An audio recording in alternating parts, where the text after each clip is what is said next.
পুঁই শাক রান্না করব চিংড়ি মাছ দিয়া।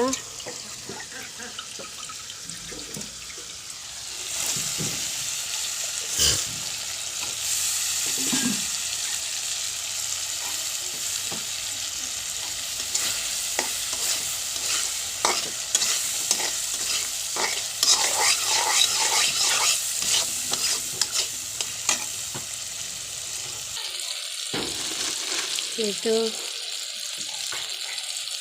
শাকগুলো দিয়ে দেবো।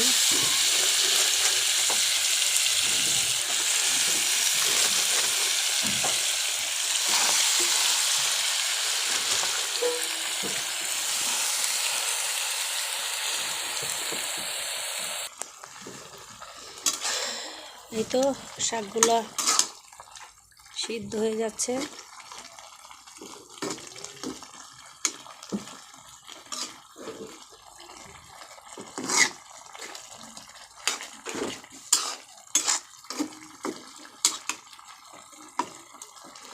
কড়াই হয়ে গেল আমার শাক চিংড়ি মাছ দিয়া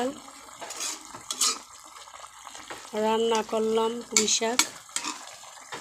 তো কেমন হয়েছে কমেন্টে জানাবেন আপুরা। এখনও যারা আমার পেজটা ফলো দেন না, আশা করি ফলো দিবেন, লাইক কমেন্ট শেয়ার করেন, বেশি বেশি করে সাপোর্ট করবেন। ইনশাল্লাহ আমিও আপনাদের আইডিতে যারা সাপোর্ট করে আসবো। আসসালামু আলাইকুম, ভালো থাকবেন।